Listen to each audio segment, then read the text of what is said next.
Have you ever pondered about what might have happened to Amelia Earhart, the first female aviator to fly solo across the Atlantic Ocean?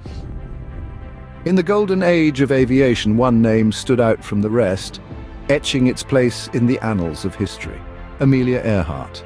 A pioneer in every sense of the word, Earhart was not only the first woman to fly solo across the Atlantic Ocean, but she was also a symbol of defiance against the societal norms of her time, a beacon of courage and determination. Her groundbreaking achievement catapulted her into the limelight, turning her into a household name. She was a heroine, an icon, an inspiration, and in 1937 she embarked on what was to be her most ambitious mission yet, an attempt to circumnavigate the globe. The world watched with bated breath as she took to the skies, the hum of her Lockheed Electra's engine echoing the anticipation and excitement that filled the air. Radio transmissions crackled through the ether, connecting Amelia with the world below as she navigated over vast oceans and continents. But amidst the excitement and anticipation, something unexpected happened.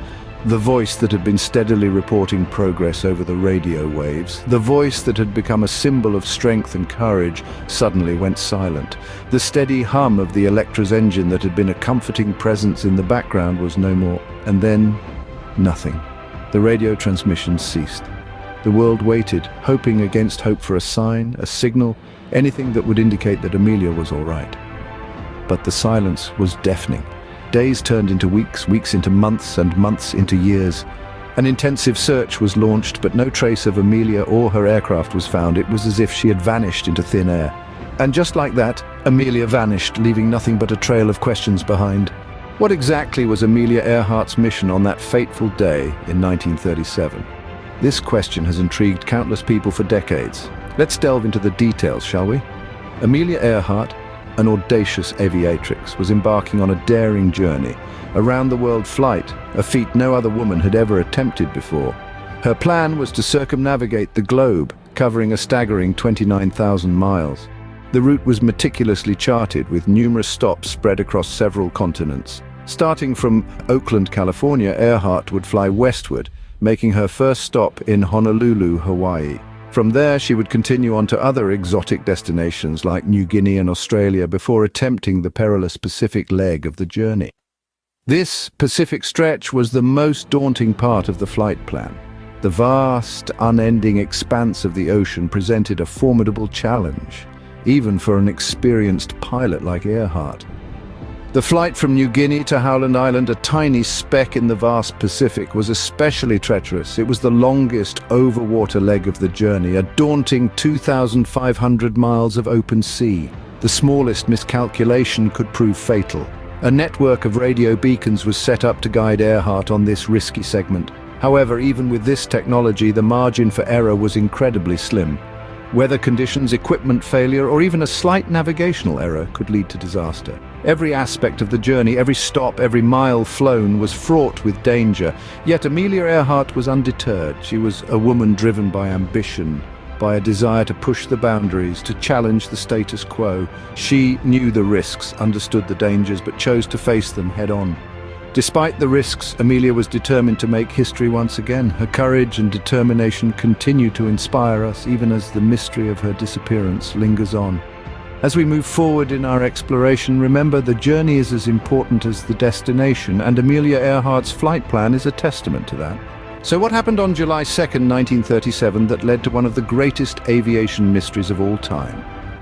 Amelia Earhart, along with her navigator Fred Noonan, had embarked on a daring and unprecedented journey to circumnavigate the globe.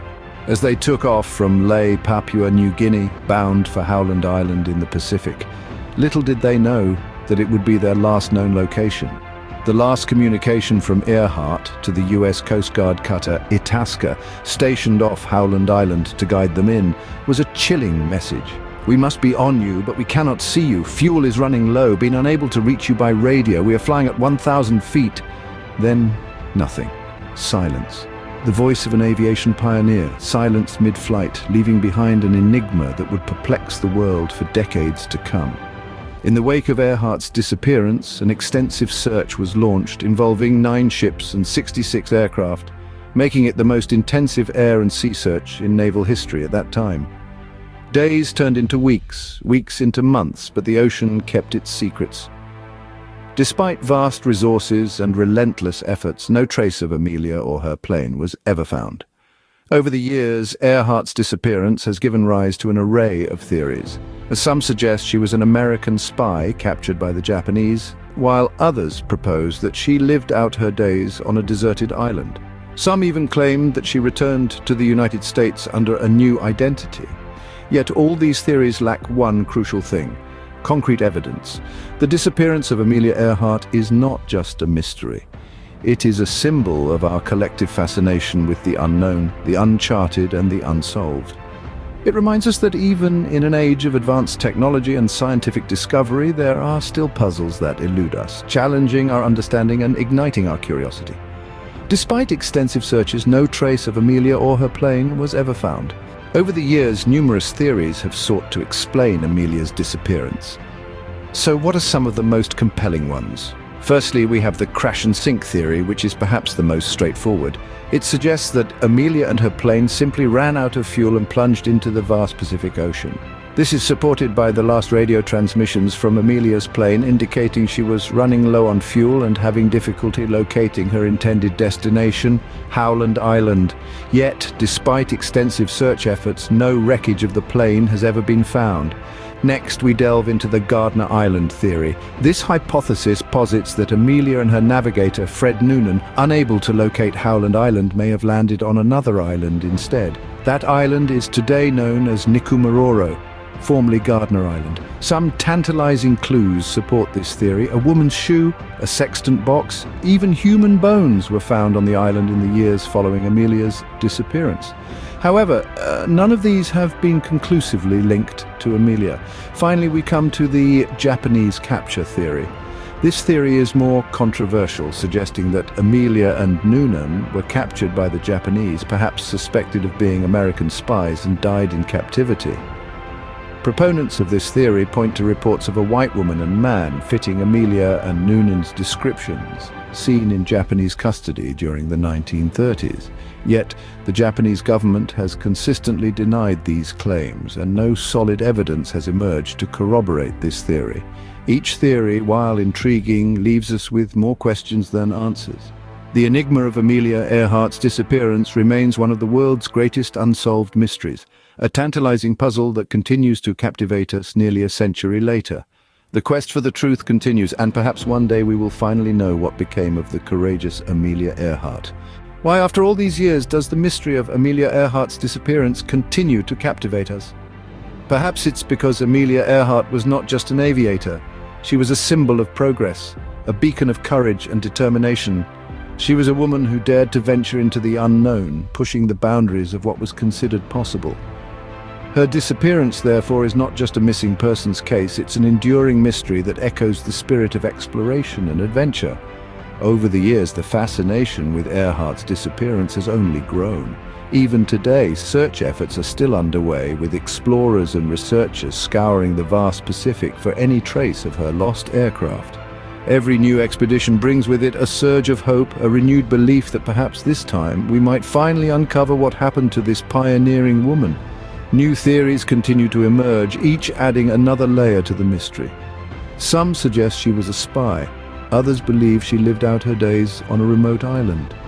There are those who argue she crashed into the ocean, while others are convinced she was captured.